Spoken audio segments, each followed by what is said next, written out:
Hi all, ನಮಸ್ಕಾರ ಎಲ್ರಿಗೂ. ನಮ್ಮ ವಾಹಿನಿಗೆ ಸ್ವಾಗತ. ಇವತ್ತು ಯಾವುದೇ ರೆಸಿಪಿ ಮಾಡ್ತಾ ಇಲ್ಲ. ಈಗಿನ ಕಾಲದಲ್ಲಿ ಎಲ್ಲರ ಆರೋಗ್ಯಕ್ಕೂ ಉತ್ತಮವಾಗಿರುವ ನೆಲ್ಲಿಕಾಯಿ ಮುರಬ್ಬ ಮಾಡ್ತಾ ಇದ್ದೀನಿ. ಇದನ್ನು ಹಿಂದಿಲಿ ಆಮ್ಲ ಮುರಬ್ಬ ಅಂತಾರೆ. ನಮ್ಮ ಕನ್ನಡದಲ್ಲಿ ಹೇಳಬೇಕು ಅಂದರೆ ನೆಲ್ಲಿಕಾಯಿಯ ಸಿಹಿ ಉಪ್ಪಿನಕಾಯಿ ಅಂತ ಹೇಳ್ಬೋದು. ಈ ನೆಲ್ಲಿಕಾಯಲ್ಲಿ ವಿಟಮಿನ್ ಸಿ, ಕಬ್ಬಿಣದ ಅಂಶ, ಹಾಗೆ ಶುಗರ್ ಕಂಟ್ರೋಲ್ ಮಾಡೋಕ್ಕೆ, ಬ್ಯಾಡ್ ಕೊಲೆಸ್ಟ್ರಾಲ್ನ ಕಂಟ್ರೋಲ್ ಮಾಡೋಕ್ಕೆ ತುಂಬಾ ಹೆಲ್ಪ್ ಆಗುವಂತಹ ಅಂಶಗಳಿವೆ.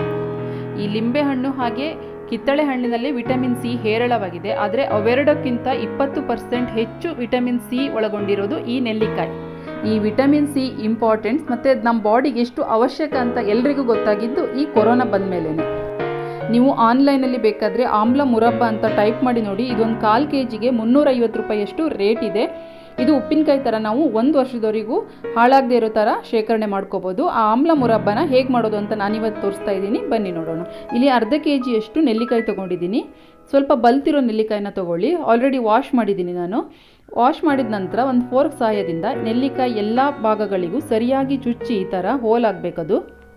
ನೆಕ್ಸ್ಟ್ ನಾವು ಇದನ್ನು ಸಕ್ಕರೆ ನೀರಲ್ಲಿ ಹಾಕಿ ಕುದಿಸ್ಬೇಕು. ಹಾಕಿ ಕುದಿಸೋವಾಗ ಈ ಸಕ್ಕರೆ ನೀರು ನೆಲ್ಲಿಕಾಯಿಯ ಒಳಗಿ ತನಕ ಹೋಗಿ ಕೈ ಅಂಶ ಕಡಿಮೆ ಆಗುತ್ತೆ ಅಂತ ಅಷ್ಟೇ.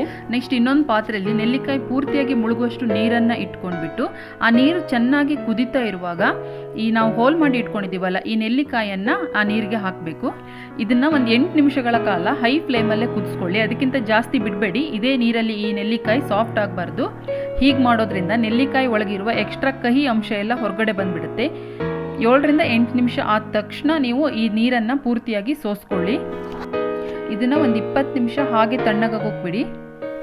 ನೆಕ್ಸ್ಟ್ ಸ್ಟವ್ ಮೇಲೆ ಇನ್ನೊಂದು ಪಾತ್ರೆ ಇಟ್ಕೊಂಡ್ಬಿಟ್ಟು ನಾನಿಲ್ಲಿ ಗ್ಲಾಸ್ ತೋರಿಸ್ತಾ ಇದ್ದೀನಿ ನೋಡಿ. ಇದರಲ್ಲಿ 2 ಗ್ಲಾಸ್ ಅಷ್ಟು ಸಕ್ಕರೆ ಹಾಕ್ತಾ ಇದ್ದೀನಿ. ಅರ್ಧ kg ನೆಲ್ಲಿಕಾಯಿಗೆ ಒಂದು 400 ಗ್ರಾಮ್ ಅಷ್ಟು ಸಕ್ಕರೆ ಹಾಕೋಬೇಕಾಗುತ್ತೆ. ಅದೇ ಗ್ಲಾಸಲ್ಲಿ 1 ಗ್ಲಾಸ್ ಅಷ್ಟು ನೀರು ಹಾಕ್ತಾ ಇದ್ದೀನಿ. ನೀರು ಕಡಿಮೆ ಹಾಕಬೇಡಿ, ಬೇಗ ಪಾಕ ಬಂದುಬಿಡುತ್ತೆ. ನಮಗೆ ಈ ಸಕ್ಕರೆ ನೀರಲ್ಲೇ ನೆಲ್ಲಿಕಾಯಿ ಪೂರ್ತಿಯಾಗಿ ಬೇಯಬೇಕು. ಹಾಗಾಗಿ ನೀರು ನೀವು 1 ಗ್ಲಾಸ್ ಹಾಕಲೇಬೇಕು. ಸಕ್ಕರೆ ಕರಗಿ ಕುದಿಯೋಕೆ ಸ್ಟಾರ್ಟ್ ಆಗ್ತಿದ್ದಂಗೆ ನೆಲ್ಲಿಕಾಯಿಗನ್ನು ಇದಕ್ಕೆ ಸೇರಿಸಿ. ನೆಲ್ಲಿಕಾಯಿ ಹಾಕಿದ ಮೇಲೆ ಸರಿಯಾಗಿ ಒಂದ್ಸರಿ ಮಿಕ್ಸ್ ಮಾಡಿಬಿಟ್ಟು ಮುಚ್ಚಿಬಿಟ್ಟು ಇದನ್ನು ಒಂದು 25 ನಿಮಿಷ ಸರಿಯಾಗಿ ಕುದಿಯೋಕೆ ಬಿಟ್ಬಿಡಿ. ನೀರನ್ನು ನೀವೇನಾದರೂ ಕಡಿಮೆ ಹಾಕ್ಕೊಂಡಿದ್ರೆ ಅದು ಬೇಗನೆ ಪಾಕ ಬಂದುಬಿಡುತ್ತೆ. ಹಾಗಾಗಿ ನೀರು ಸ್ವಲ್ಪ ಜಾಸ್ತಿ ಆದರೂ ಪರವಾಗಿಲ್ಲ, ಸ್ವಲ್ಪ ಜಾಸ್ತಿ ಕುದಿಸ್ಕೋಬೋದು, ಆದರೆ ಕಡಿಮೆ ಮಾತ್ರ ಹಾಕಬೇಡಿ. 25 ನಿಮಿಷ ಆದಮೇಲೆ ಒಂದು ಸ್ವಲ್ಪ ಈ ಸಕ್ಕರೆ ನೀರನ್ನು ತೆಗೆದುಕೊಂಡು ಒಂದೆಳೆ ಪಾಕ ಬಂದಿದೆಯಾ ಅಂತ ಒಂದ್ಸರಿ ಚೆಕ್ ಮಾಡಿ. ಪಾಕ ಬಂದಿಲ್ಲ ಅಂದರೆ ಮತ್ತೆ ಇದನ್ನು ಕುದಿಸೋದನ್ನ ಕಂಟಿನ್ಯೂ ಮಾಡಿ. ನಾನು ಫಸ್ಟ್ ಟೈಮ್ ಚೆಕ್ ಮಾಡಿದವಾಗ ಬಂದಿರಲಿಲ್ಲ, ಈಗ ಸೆಕೆಂಡ್ ಟೈಮ್ ಚೆಕ್ ಮಾಡ್ತಾ ಇದ್ದೀನಿ. ಬಂದಿದೆ ನೋಡಿ ಒಂದೆಳೆ ಪಾಕ, ಸಾಕು. ತಕ್ಷಣಕ್ಕೆ ಸ್ಟವನ್ನು ಆಫ್ ಮಾಡ್ಕೊಂಡ್ಬಿಡಿ, ಮತ್ತು ಇಟ್ಟರೆ ಗಟ್ಟಿಯಾಗಿಬಿಡುತ್ತೆ. ನಿಮಗೇನಾದರೂ ಸ್ವಲ್ಪ ಚಟ್ಪಟ ಟೇಸ್ಟ್ ಇಷ್ಟ ಅನಿಸಿದರೆ ಈ ಪಾಕ ಬಿಸಿಯಾಗಿರುವಾಗಲೇ ಇದಕ್ಕೆ 1 ಚಮಚದಷ್ಟು ಬ್ಲ್ಯಾಕ್ ಸಾಲ್ಟ್, 1 ಚಮಚದಷ್ಟು ಚಿಲ್ಲಿ ಪೌಡರ್, ಹಾಗೆ ಒಂದು ಅರ್ಧ ಚಮಚದಷ್ಟು ಪೆಪ್ಪರ್ ಪೌಡ್ರನ್ನು ಸೇರಿಸಿ. ಇದು ಪ್ಯೂರ್ಲಿ ಆಪ್ಷನಲ್. ನೀವು ಇದನ್ನು ಹೀಗೆ ಇಡ್ಬೋದು ಅಥವಾ ಸ್ವಲ್ಪ ಏಲಕ್ಕಿ ಪುಡಿ ಕೂಡ ಸೇರಿಸಿ ಇಡ್ಬೋದು ಪರಿಮಳಕ್ಕೆ. ಸರಿಯಾಗಿ ಒಂದ್ಸಾರಿ ಮಿಕ್ಸ್ ಮಾಡಿಬಿಟ್ಟು ಇದನ್ನು ಪೂರ್ತಿಯಾಗಿ ತಣ್ಣಗಾಗೋಕೆ ಬಿಟ್ಬಿಡಿ. ಇದು ತಣ್ಣಗಾಗ್ತಿದ್ದಂಗೆ ನೆಲ್ಲಿಕಾಯಿ ಒಳಗಿರುವ ಜ್ಯೂಸ್ ಎಲ್ಲ ಬಿಟ್ಕೊಂಡು ಈ ಪಾಕ ಇನ್ನೂ ತೆಳ್ಳಗಾಗುತ್ತೆ. ಒಂದಿನ ಪೂರ್ತಿ ಇದನ್ನು ಇದೇ ಪಾತ್ರೆಯಲ್ಲಿ ಬಿಟ್ಟಿದ್ದೀನಿ.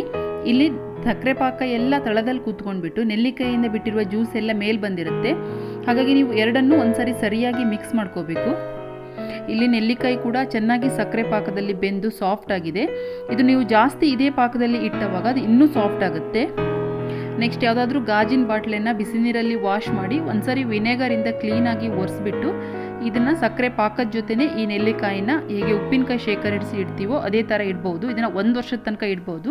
ಒದ್ದೆ ಸ್ಪೂನಿಂದ ಹಾಗೆ ಒದ್ದೆ ಕೈಯಿಂದೆಲ್ಲ ಇದನ್ನ ಮುಟ್ಬಾರ್ದು. ಇದನ್ನು ಫ್ರಿಜ್ಜಲ್ಲಿ ಇಡಬೇಕಂತ ಏನಿಲ್ಲ, ಹೊರಗಡೆನೇ ಕೂಡ ಇದು ಫ್ರೆಶ್ ಆಗಿರುತ್ತೆ. ಇದನ್ನು ಪ್ರತಿದಿನ ಬೆಳಿಗ್ಗೆ ಖಾಲಿ ಹೊಟ್ಟೆಲಿ ತಿಂದರೆ ತುಂಬ ಒಳ್ಳೆಯದು. ಹಾಗೆ ಊಟ ಆಗಿದ್ಮೇಲೂ ಕೂಡ ನೆಲ್ಲಿಕಾಯಿನ ತಿನ್ನೋದ್ರಿಂದ ಜೀರ್ಣಶಕ್ತಿ ಚೆನ್ನಾಗಾಗುತ್ತೆ. ಮಕ್ಕಳು ಕೂಡ ಇದನ್ನು ತುಂಬ ಇಷ್ಟಪಟ್ಟು ತಿಂತಾರೆ ಸಿಹಿಯಾಗಿರೋದ್ರಿಂದ. ಈಗ ನೆಲ್ಲಿಕಾಯಿ ಸೀಸನ್ ಇದೆ. ಈ ಥರ ನೆಲ್ಲಿಕಾಯಿನ ನೀವು ಶೇಖರಿಸಿಟ್ಕೊಂಡು ವರ್ಷ ಪೂರ್ತಿ ಬಳಸ್ಬೋದು. ವಿಡಿಯೋ ಹೆಲ್ಪ್ಫುಲ್ ಅನಿಸಿದರೆ ವಿಡಿಯೋನ ಲೈಕ್ ಮಾಡಿ, ಹೆಚ್ಚು ಶೇರ್ ಮಾಡಿ.